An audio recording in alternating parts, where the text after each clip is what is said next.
Today, we're focusing on that critical handover period in the post-anesthesia care unit, or PACU.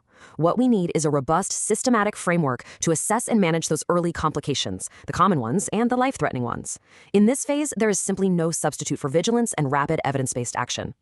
The numbers really do speak for themselves. The immediate postoperative phase is, by its very nature, a high-risk environment. Prospective studies show us that nearly 1 in 4 patients will experience a complication in the PACU. So think about that. This isn't a rare event. It's a daily, expected part of our clinical practice, and it demands our full attention.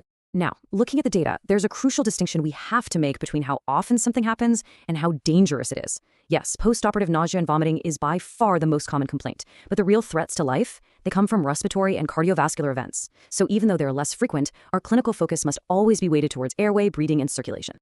The foundation for everything we do in the PACU rests on these 5, frankly non-negotiable, standards from the American Society of Anesthesiologists. They mandate universal standards of care, safe transport, a structured handover process, comprehensive physiological monitoring, and critically, clear physician-led responsibility for discharge. These aren't guidelines, they're the very bedrock of our practice. So the patient arrives. What's the most immediate and lethal threat we face? It's upper airway obstruction.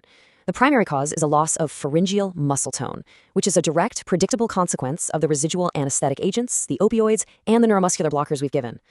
This allows the tongue and soft palate to collapse, occluding the airway. It's a simple mechanical problem with potentially devastating consequences.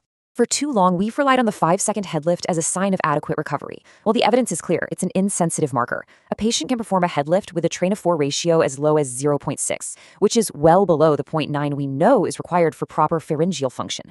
A far more reliable clinical test? Ask them to bite down firmly on a tongue depressor. That simple action correlates to a TOF ratio of about 0.85, giving you much greater assurance of airway protection. Right. Once you're confident the airway is patent, your attention must immediately pivot to breathing. If those oxygen saturations start to drop, you need a rapid, systematic diagnostic approach. Is it a VQ mismatch? Is it simple hypoventilation? Could it be a shunt from developing pulmonary edema? Or is it a systemic issue increasing oxygen consumption? You have to work through the differential, and you have to do it quickly. This is an absolutely crucial clinical pearl. Your pulse oximeter can and will lie to you. When a patient is on supplemental oxygen, they can be profoundly hypoventilating, building up CO2, but the oxygen reservoir in their lungs will keep the sats looking perfectly fine for a while. The saturation will only plummet once that reservoir is completely exhausted, and by then, you're already in serious trouble. There is no substitute for looking at the patient, their respiratory rate, their pattern, their effort. It's vital to note the distinction between these two causes of non-cardiogenic pulmonary edema. Negative pressure pulmonary edema is purely a mechanical problem. The patient tries to take a huge breath against an obstructed airway. Think laryngospasm. In complete contrast, TRALI is an immunological process kicked off by antibodies in transfused blood products. Getting the etiology right, mechanical versus immunological, is absolutely essential because the management is completely different. Hemodynamic instability, whether it's hypertension or hypotension, is incredibly common in the PQ, and it's associated with significant morbidity. The key here is to have a structured, rapid response aimed at identifying and treating the underlying cause, not just chasing the number on the monitor. Before you even think about reaching for an antihypertensive, your first response to a high blood pressure reading should be a rapid diagnostic survey. Is the patient in pain? Are they agitated or shivering? You must also actively exclude hypoxia and hypercarbia. Have you overloaded them with fluid? And quite often, the cause is as simple as a full bladder provoking a massive sympathetic surge. Treat the cause first. For the hypotensive patient, which is a true emergency, this framework brings order to the chaos. You have to classify the shock. Is it a preload problem, like hypovolemia from a bleed? Is it an afterload problem, like distributive shock from sepsis? Is the pump failing, as in cardiogenic shock? Or is there a physical obstruction, like a PE? Correctly identifying the category is the absolute key to life-saving management. So, we've stabilized the ABCs, but our assessment isn't over. We now have to broaden our scope to D for disability, looking at neurological status and the wider systemic consequences of the surgery and anesthetic. Things like renal function, thermoregulation, and delirium have a huge impact on the patient's overall recovery trajectory. This is one of the most dangerous mimics we face. You have to distinguish between these two states. Emergence delirium is common, especially in the elderly, and it's characterized by a fluctuating course and inattention. Non-convulsive status epilepticus, on the other hand, can be incredibly subtle: blank stares, repetitive lip smacking. You must suspect it in any patient with a known history of epilepsy who isn't waking up properly. To mistake NCSE for simple delirium is to miss an ongoing, brain-damaging neurological emergency.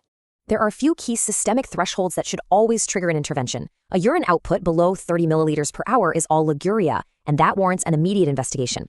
And hypothermia, a core temperature below 36 degrees Celsius, is not a trivial matter of comfort. Let's be very clear. Hypothermia directly impairs platelet function and the enzymes of the coagulation cascade. A cold patient is a coagulopathic patient, full stop.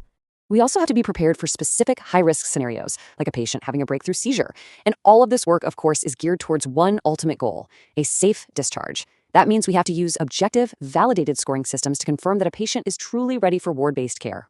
Right, for this specific high-risk group, patients with a no history of epilepsy, you have to throw the normal postoperative assumptions out the window. This principle becomes your new rule number 1.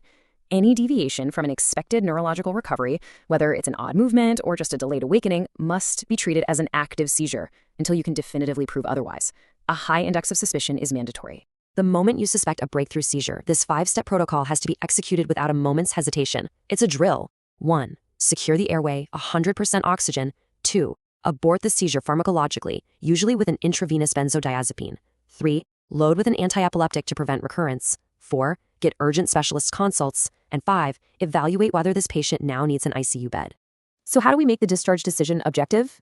We use a scoring system, like the Aldrete score.